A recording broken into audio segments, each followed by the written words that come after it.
عزیزان محترم، ہدایت اور قرآن کے عنوان سے ہماری آج یہ پہلی گفتگو ہے۔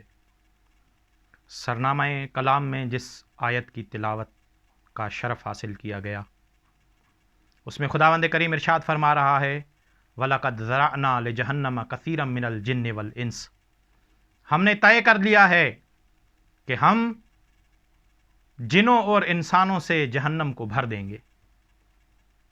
جنوں اور انسانوں کی اکثریت کو جہنم میں دھکیل دیں گے۔ کیوں دھکیل دیں گے؟ لہم قلوب لا یفقہون بہا، اس کا سبب یہ ہے کیونکہ ان کے پاس دل ہیں، دماغ ہے، لیکن دل و دماغ کے ہوتے ہوئے سوچ اور فکر نہیں کرتے۔ وَلَهُمْ آذَانٌ لَا يَسْمَعُونَ بِهَا، ان کے پاس کان ہیں، کان ہونے کے باوجود سنتے نہیں ہیں۔ وَلَهُمْ أَعْيُنٌ لَا يُبْصِرُونَ بِهَا، ان کی آنکھیں ہیں لیکن آنکھوں کے ہوتے ہوئے دیکھتے نہیں ہیں۔ عزیزان گرامی، ایسے لوگ جہنم میں جائیں گے، دل و دماغ ہوتے ہوئے سوچتے نہیں ہیں، آنکھیں ہوتے ہوئے دیکھتے نہیں ہیں، کان ہوتے ہوئے سنتے نہیں ہیں۔ عزیزان محترم، یہ کون سے لوگ ہیں؟ کان بھی ہے پھر بھی نہیں سوچ رہے ہیں، دل و دماغ بھی ہے پھر بھی نہیں سوچ رہے ہیں، آنکھیں ہیں لیکن نہیں دیکھ رہے ہیں، کان ہیں لیکن نہیں سن رہے ہیں۔ یہ وہ لوگ ہیں جو چیز کی حقیقت کو نہیں سمجھ رہے ہیں۔ یہ لوگ وہ ہیں جو سننے اور دیکھنے کے قواعد کو پورا نہیں کر رہے ہیں، سننے اور دیکھنے کے فوائد نہیں اٹھا رہے ہیں۔ یہ وہ لوگ ہیں، اللہ تعالیٰ ان کے بارے میں کہہ رہا ہے اولئک کالانعام، یہ جو انسان ہیں یہ حیوانوں کی طرح ہیں، یہ چوپایوں کی طرح ہیں، یہ مال مویشیوں کی طرح ہیں۔ اگر قرآن یہاں پہ آ کے رک جاتا تو بات ختم ہو جاتی کہ یہ جو انسان ہے یہ مال مویشیوں کی طرح ہیں، یہ انسان حیوانوں کی طرح ہیں، لیکن قرآن آگے بڑھ کے کہتا ہے بل ہم اضل سبیلا، بلکہ یہ تو ان سے زیادہ گمراہ ہیں۔ عزیزان محترم، یہ انسان ان حیوانوں سے زیادہ گمراہ کیسے ہو سکتے ہیں؟ کیونکہ عزیزان محترم، کوئی حیوان اگر اپنے گلے سے بچھڑ بھی جائے، پورا دن بھٹکتا بھی رہے، تو جیسے ہی شام ہوتی ہے، جیسے ہی رات ہونے چاہتی ہے، وہ اپنے مالک کے پاس واپس آ جاتا ہے۔ لیکن یہ کیسا بھٹکا ہوا انسان ہے جو زندگی کے شام ہونے تک اپنے مالک کی بارگاہ میں واپس نہیں آ رہا۔ ایسے انسانوں کے لیے اللہ کہہ رہا ہے عزیزان محترم، عقل انسان کی ہے جو دیکھتی ہے، عقل انسان کی ہے جو محسوس کرتی ہے، عقل انسان کی ہے جو سنتی ہے، لیکن اللہ تعالیٰ نے انسان کو عقل کا محتاج کر دیا ہے۔ انسان وسیلے کے بغیر دیکھ نہیں سکتا، وسیلے کے بغیر سن نہیں سکتا، وسیلے کے بغیر محسوس نہیں کر سکتا، تو انسان عقل کا محتاج ہو گیا ہے، عقل کے بغیر کچھ نہیں کر سکتا ہے۔ جب انسان ظاہری زندگی میں عقل کا محتاج ہے، ظاہری زندگی میں وسیلے کا محتاج ہے، تو کیا اپنی حقیقی زندگی میں وسیلے کا محتاج نہیں ہوگا؟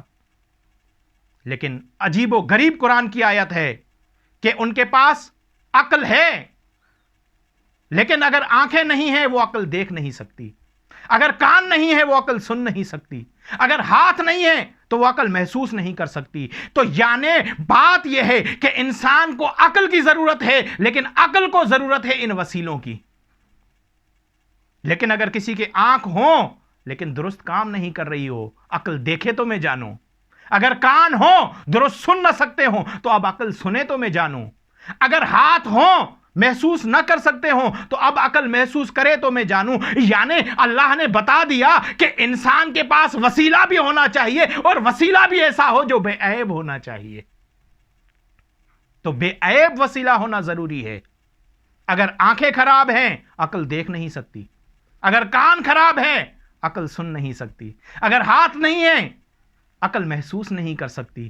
تو عقل محسوس کرتی ہے، عقل دیکھتی ہے، عقل سنتی ہے، لیکن ہاتھوں کے ذریعے، لیکن کان کے ذریعے، لیکن آنکھوں کے ذریعے۔ اسی لیے عزیزان محترم، ہدایت کے یہی تین راستے ہیں، ہدایت کے ان تین کے علاوہ اور کوئی راستہ ہے ہی نہیں۔ علم حاصل کرنے کے یہی تین راستے ہیں، ہدایت حاصل کرنے کے یہی تین راستے ہیں۔ یا تو انسان آنکھوں کے ذریعے پڑھ کے علم حاصل کرے گا، یا کان کے ذریعے سن کے علم حاصل کرے گا، یا عقل و دماغ کے ذریعے غور و فکر کر کے علم حاصل کرے گا۔ علم حاصل کرنے کے یہی تین راستے ہیں، یا آنکھوں کے ذریعے پڑھ کے علم حاصل کرو، یا کان کے ذریعے سن کے علم حاصل کرو، یا دل و دماغ کے ذریعے سوچ کے علم حاصل کرو۔ علم حاصل کرنے کے یہی 3 راستے ہیں، اسی لیے اللہ نے قرآن میں ارشاد فرمایا ہے ان السمع والبصر والفؤاد کل اولئک کان عنہ مسئولا، بے تحقیق آنکھ، بے تحقیق کان، بے تحقیق دل و دماغ، قیامت میں ان سے سوال کیا جائے گا، عقل سے سوال کیا جائے گا، آنکھوں سے سوال کیا جائے گا اور کانوں سے سوال کیا جائے گا۔ یہ آیت میں ہے کہ قیامت میں ان سے سوال کیا جائے گا، یہ نہیں موجود کہ کیا سوال کیا جائے گا۔ اب اگر میرے سامعین میری طرف توجہ دے تو 3 حدیثوں کا ان کو تحفہ دینا چاہتا ہوں۔ یہ حدیثیں جو ہیں ینابع المودہ میں بھی لکھی ہوئی ہیں، ان حدیثوں کو آپ جا کے دیکھیں۔ آنکھوں سے سوال کیا جائے گا، کانوں سے سوال کیا جائے گا، دل سے سوال کیا جائے گا۔ اسی لیے رسول اکرم نے ارشاد فرمایا النظر الی وجہ علی ابن ابی طالب عبادہ، علی ابن ابی طالب کے چہرے کو دیکھنا عبادت ہے، یہ آنکھوں کی عبادت۔ ذکر علی عبادہ، علی کا ذکر سننا عبادت ہے، یہ کان کی عبادت۔ حب علی عبادہ، دل میں علی کی محبت کو رکھنا عبادت ہے، یہ ان سے سوال کیا جائے گا۔ تو عزیزان محترم، انسان کو وسیلے کی ضرورت ہے اور وسیلہ بے عیب ہونا چاہیے۔ اب جہاں پر آنکھوں کا کام ہے، اب جہاں پر کانوں کا کام ہے، اسی لیے اللہ تعالیٰ نے ارشاد فرمایا جہاں پر بھی آنکھوں کا کام درست ہوگا، جہاں پر بھی کانوں کا کام درست ہوگا، جہاں پر آنکھوں کا درست استعمال کیا جائے گا، جہاں پر کانوں کا درست استعمال کیا جائے گا، وہاں پر ہدایت ضرور آ جائے گی۔ اسی لیے اللہ تعالیٰ ارشاد فرمایا ہے انا ہدیناہ السبیل اما شاکرا اما کفورا، ہم نے انسان کی ہدایت کر دی ہے، اب چاہے وہ شکر کرنے والا ہو چاہے وہ کفر کرنے والا ہو، ہم نے انسان کی ہدایت کر دی ہے۔ یہ ہدایت کا ماحول ہے جو کانوں کے ذریعے آگے بڑھ رہی ہے، جو آنکھوں کے ذریعے ہدایت آگے بڑھ رہی ہے، یہ ہدایت کا سلسلہ ہے۔ اگر آنکھیں درست نہیں ہوں گی عقل درست نہیں سمجھے گا، اگر کان درست نہیں ہوں گے عقل درست نہیں سمجھے گا۔ تو عزیزان محترم، آج کل کا فلسفہ یہ کہہ رہا ہے، آج کل کا فلسفہ یہ کہہ رہا ہے، آج کل کی ٹیکنالوجی یہ کہہ رہی ہے، آج کل کا ماڈرن زمانہ یہ کہہ رہا ہے کہ جو کچھ ہے یہ دنیا ہے، اس لیے جیتے ہیں تو اس دنیا کے لیے جیتے ہیں، لیکن اکیلے قرآن نے کہا کہ آخرت کے لیے جیو۔ تو 2 فلسفے ہو گئے، ایک فلسفہ قرآن کا فلسفہ ہے، ایک فلسفہ پوری دنیا کا فلسفہ ہے، دنیا کے دانشوروں کا فلسفہ ہے، ماڈرن فلسفہ ہے، جو یہ کہتا ہے کہ صرف یہ دنیا ہے، اس دنیا کے علاوہ کوئی دنیا نہیں ہے۔ یہ کوئی نیا فلسفہ نہیں ہے، قرآن نے اس فلسفے کو کوڈ کیا ہے۔ قرآن میں اللہ تعالیٰ ارشاد فرماتا ہے ان کے قول کو نقل کرتے ہوئے ما ہی الا حیاتنا الدنیا نموت و نحیا وما نحن بمبعوثین، کہ کچھ بھی نہیں ہے سوائے اس زندگی کے، اس زندگی کے علاوہ اور کوئی زندگی نہیں ہے، اس زندگی کے علاوہ اور کوئی زندگی نہیں ہے، ہم جیتے ہیں مر جاتے ہیں، مر جاتے ہیں پھر جیتے ہیں، وما نحن بمبعوثین، ہم دوبارہ بعثت ہماری نہیں ہوگی، ہمارا کوئی حساب کتاب نہیں ہوگا، ہماری کوئی قیامت نہیں ہوگی۔ یہ ایک آیت میں ارشاد فرمایا۔ دوسری آیت میں ارشاد فرماتا ہے اللہ تعالی ان کے قول کو نقل کرتے ہوئے یہ وہ لوگ ہیں جو ہم پہ اعتراض کرتے ہیں، وہ کہتے ہیں فَإِذَا ظَلَلْنَا فِي الْأَرْضِ أَإِنَّا لَفِي خَلْقٍ جَدِيدٍ، کیا جب ہم زمین میں چلے جائیں گے تو کیا ہماری دوبارہ خلقت ہوگی؟ اللہ تعالیٰ ان کو جواب دیتے ہوئے قرآن میں ارشاد فرماتا ہے ضَرَبَ لَنَا مَثَلًا وَنَسِيَ خَلْقَهُ، یہ جو منکر ہے یہ ہم پہ اعتراض کرتا ہے، یہ کہتا ہے کہ ہماری دوبارہ خلقت کیسے ہو سکتی ہے۔ ضَرَبَ لَنَا مَثَلًا وَنَسِيَ خَلْقَهُ قُلْ يُحْيِيهَا الَّذِي أَنشَأَهَا أَوَّلَ مَرَّةٍ قَالَ مَن يُحْيِي الْعِظَامَ، یہ جو منکر ہے یہ ہم پہ اعتراض کرتا ہے، یہ کہتا ہے کہ یہ کون زندگی دے گا ان ہڈیوں کو جو ہڈیاں بوسیدہ ہو چکی ہیں، یہ ہمیں تو مثالیں دیتا ہے لیکن اپنی زندگی کو بھول گیا، یہ کہتا ہے کہ اب اسے کیسے زندہ کیا جائے گا۔ اللہ کہتا ہے کہ جب تم کچھ بھی نہیں تھے تم کو پیدا کس نے کیا ہے، تمہیں زندہ کس نے کیا ہے؟ جو تم کو پیدا کر سکتا ہے، عدم سے وجود بخش سکتا ہے، وہ تمہارے کو دوبارہ زندہ بھی کر سکتا ہے، وہ خداوند کریم ہے۔ اللہ تعالیٰ ان کو بتا رہا ہے یہ وہ فلسفہ ہے، اس کے علاوہ دنیا میں امن قائم نہیں ہو سکتا ہے،